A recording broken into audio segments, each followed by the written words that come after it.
자체가 의과학적 근거가 없습니다. 이제 그 역사적 과정을 보면 60년대 존 먼이란 그 심리학자가 이제 성전환 수술한 아이를 가지고 이제 성이 바뀌었다 하고 했는데 그 사람 본인은 아니다라고 그래버렸어요. 그래가지고 이 실험이 이제 실패로 끝났는데 그럼에도 불구하고 그 후에 이제 미국의 페미니스트들이 성 대신 머니가 말한 젠더를 쓰자 하고 얘기를 해서 옆에 있는 뭐 심리학, 사회학, 교육학 하는 분들이 동조를 했어요. 그런데 이제 의사들은 반대하죠. 생물학적 섹스가 있는데 왜 젠더를 씁니까? 그럼 혼란이 생기는데. 그렇지만 이제 그때 분위기가 여성주의자들의 이제 동정을 해서 이렇게 쓰다 보니까 이제 미디어들도 그걸 썼습니다. 그래서 그 이제 보편적이 돼버리고 이제 정신학회도 의학회도 이제 젠더를 쓰게 돼버렸어요. 그런데 이제 90년이 돼서 아까 말한 그 성전환 실험이 이제 실패로 끝났다는 게 폭로가 됐음에도 불구하고 그만 이거는 뭐 젠더라는 이데올로기가 이미 이렇게 사회에 퍼지게 돼서 이제 이까지 온 것입니다. 그걸 아셔야 돼요. 그러니까 젠더는 애초부터 의과학적인 근거가 없어요. 아시다시피 성전환 수술한다고 성이 바뀌는 게 아니거든요. 이해하기 힘든데 하여튼 그런 일이 벌어졌습니다. 이렇게 젠더라는 말 쓰니까 이제 젠더라는 말이 생물학적 근거가 없으니까 내가 몸은 남자라도 여자라고 얘기해도 되는 거예요.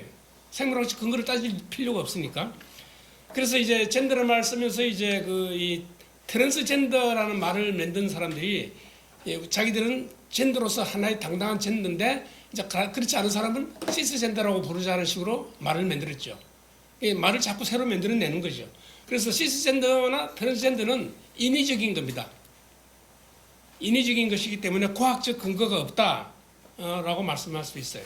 그럼 인위적이 아니고 과학적 근거를 이제 가지는 게 좋기 때문에 이 트랜스젠더가 타고난다, 유전된다는 말을 하고 싶어 했어요. 그건 동성애도 마찬가지죠. 근데 이제 유전된다는 이런 근거가 발견되지 않고 그 외에 이 성이 바뀌었다라고 하는 거는 옛날부터는 이게 이제 성전환증이라 그랬거든요. 트랜스섹슈얼리즘. 근데 그때는 이 병을 이 심리적인 현상으로 봤어요. 그래서 이제 그 정신치료로 이제 했는데 이 사람들은 젠더를 주장하는 사람들은 젠더가 타고나는 것이기 때문에 정신치료해서 바꿀 수 없다라고 주장했어요. 바꿀 수 없으니까 이건 타고나는 거니까 정상이고 존중해야 되고 인권을 존중해야 된다. 이렇게 이제 논리가 진행된 겁니다. 그래서 차별하지 말자까지 나가게 된 거죠. 근데 이제 심리학자들, 정신과 의사들 중에는 아직도 옛날 정신 분석적인 아이디어를 가지고 있는 분들은 이게 정신적인 이유로 성을 바꾸고 싶어 한다는 것을 이제 계속 주장하고 있는데 옆에 그 그림에 보듯이 어떤 여자애가 자기 몸을 보고 마음에 들지 않으면 바뀌었으면 하고 생각할 수 있지 않습니까? 바로 그런 거다 이거지. 그래서 이렇게 자기 자신이 못마땅한 이유가 뭔가? 어릴 때 트라우마를 많이 받았을 것이다. 특히 성적인 트라우마.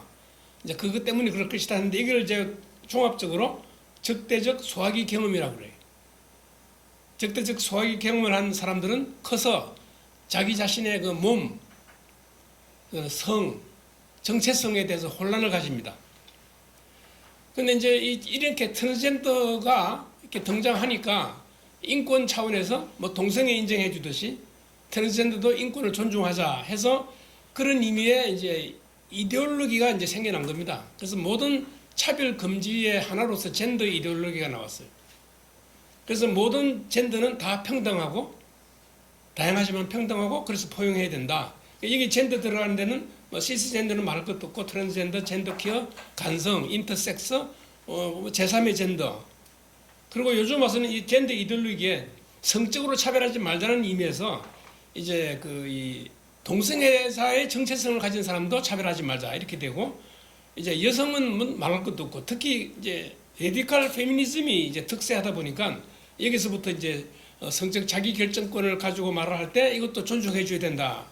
그리고 이런 그 약자를 다 같이 돌봐주자는 의미에서 이제 정치적으로 연대를 하게 되죠.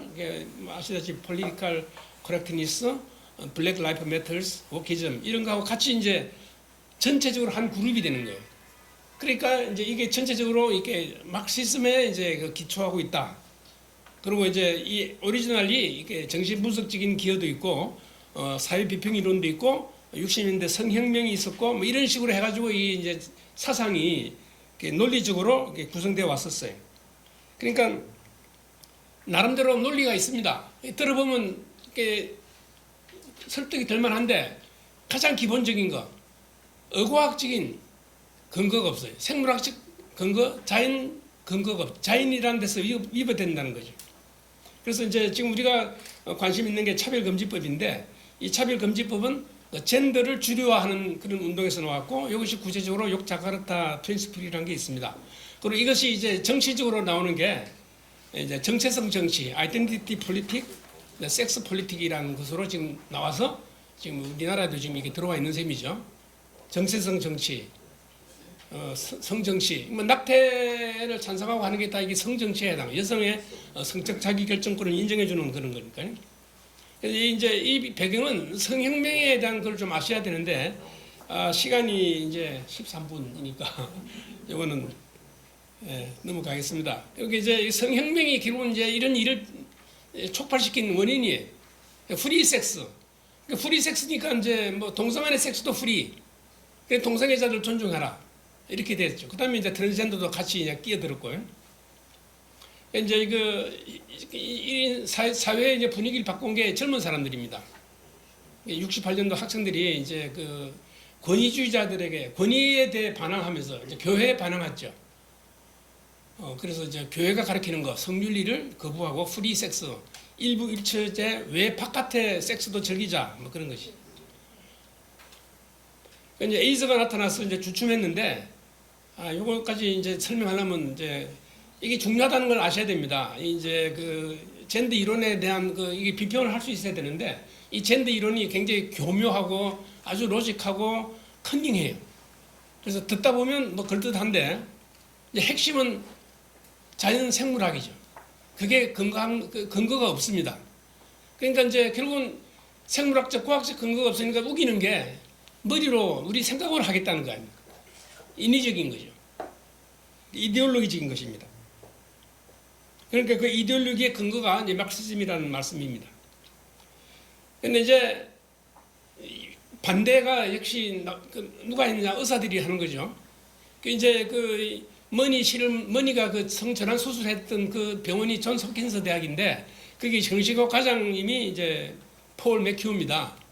이 사람이 가서 그 젠더 클리닉을 문 닫게 했어요. 아주 크리스찬이고 캐톨릭이지만 그래서 이 사람이 지금 미국의 의사들 중에 가장 강력하게 이 이론을 만들고 있는 분이고 여러분 아다시피 뉴 아틀란티스라는데 그 잡지에 특집이 나왔죠. 이 주 저자입니다, 이분이. 그리고 이제 우리 크리스찬으로서 관심을 가질 게 이 사상의 배후에 이교적인 사상이 있다는 걸 아셔야 됩니다. 악마죠. 그리고 요즘 이제 이것이 발전해서 동성애뿐 아니고 뭐 애는 어떠냐, 짐승은 어떠냐 하는 식이고, 그리고 이제 애들 자기 결정권을 인정해 주다 보니까 애들의 그 성욕을 만족시켜 주는 게 어른들의 의무다 이런 식이 돼요. 그래서 아까 만화 말씀하셨는데 저도 만화를 읽을 시간이 없네요. 정체성 정치, 이게 여성의 권리를 주장한다거나 동성애자 권리를 주장하는 게 정체성 문제죠. 아이덴티티 폴리틱입니다. 이게 만화 보면 나는 흑인인 게 자랑스러워 좋아했더니 그 건사해. 근데 백인애가 나는 백인인 걸 좋아해 했더니 흑인이 인종주의자 하고 이제 비판하는 거예요. 그래서 이제 20세기 성문화가 이런 식으로 나가면 어떻게 될까? 이게 걱정이란 뜻입니다. 그래서 아까 누가 말씀하셨죠? 이런 식으로 가다가는 이제 인간이 사라지는 거 아니냐? 그러니까 실제로 지금 출산율이 떨어지고 있고 우리나라만 그런 게 아니에요. 전 세계 선진국은 다 그렇다고 볼 수 있죠. 그런데 이렇게 하다 보니까 이제 학교에서도 이런 걸 가르치니까 애들 중에 트랜스젠더가 이제 폭발적으로 증가하고 있습니다. 미국에. 아까 그 변호사께서 그런 말씀했는지 모르지만 그리고 동성애자들 중에서는요, 양성애자가 많아져요. 이해가 되십니까? 옛날에는 자기는 이성애자라고 그랬는데, 가만 보니까 재밌으니까 한번 해보고, 나는 양성애자하고 커밍아웃 하는 거예요. 그러니까 이게 선전 홍보가 돼가지고, 이런 사람들이 많아져요. 이게 타고나는 게 아니고, 교육에 의해서, 인포메이션에 의해서 자기가 스스로 변하는 거죠. 그리고 요즘 이제 가정생활을 보시면 알지만, 애들이 가정에서 행복하지 못하는 경우가 많습니다. 그래서 아까 말한 적대적 소화기 경험이 많아서 이제 이런 그 LGBTQ가 이제 증가한다 이렇게 볼 수 있습니다. 근데 미국에서 요즘 새 세대가 이제 등장한다 이거죠. 낙태 반대 프로라이프 캠페인이 그 Z 제너레이션, G 제너레이션에서 나오고 있다. 이게 웬일이냐? 이제 이런 생각이 듭니다. 그리고 이제 그 카스 리뷰라고요. 그 영국의 유명한 소아과 의사가 영국에서 진행되고 있는 젠더 아포메이션 서저리 이게 비윤리적이라고 하는 그런 그 아주 장문의 보고서를 냈어요. 영국 정부가 이제 해서 그 위촉해서 낸 논문이거든요. 그리고 이제 그 이 젠더 클리닉에서 의사들 간호사들이 이제 폭로하는 그런 이제 기사를 쓰기 시작했어요.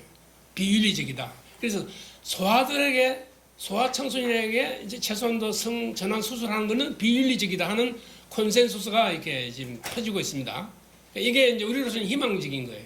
이렇게 해서 이제 좀 더 확대하면 어른으로도 이렇게 확대되고 동성애까지 확대되면 이걸 뒤집을 수 있지 않을까. 아주 그 가느다란 희망이지만 이런 게 시작되고 있다는 말씀을 드리고 이런 분위기에서 이제 트럼프가 이제 뭐 여러 가지 선언하고 있는 거 이것들. 그래서 이제 아르헨티나 대통령도 따라한다는 말이에요. 그래서 우리 오늘 주제가 한국 사회 혁신과 회복과 혁신인데 회복이라는 단어를 쓰려면 이제 병이 있어야 되잖아요. 이게 무슨 병이냐 이거죠. 그래서 이게 이제 결국은 이제 병든 성문화다 이렇게 생각하고 이 병든 성문화의 이데올로기가 있습니다. 그게 젠더 이데올로기다. 이걸 우리가 알고 이걸 이제 배척해야 되는 거죠. 근데 한국이 과연 이렇게 될 수 있을까? 우리나라가 지금 아주 빠르게 변하잖아요. 그 함재봉 교수가 무슨 말씀했는지 잘 모르지만 한국 현재 문화가 어떠냐 이게 이제 궁금합니다. 우리나라는 너무 급해요. 그냥 뭐가 좋다 하면 우로 따라하는 경향이 있어가지고 이게 문제입니다. 그래서 혁신을 하려면 혁신은 진보적인 건데 지금 우리는 지금 전통으로 돌아가야 될 것이 이제 혁신의 문제라고 생각할 수 있습니다. 그래서 우리 크리스천들이 이런데 그 지적으로 이렇게 침범하는 것에 대해서 대응할 수 있는 그런 연구를 해서 논리를 만들고 그런 것이 필요하다. 이렇게 오늘 이런 모임이 이제 그런 것을 자극하는 모임이 되지 않을까 이렇게 생각합니다. 예, 이상입니다.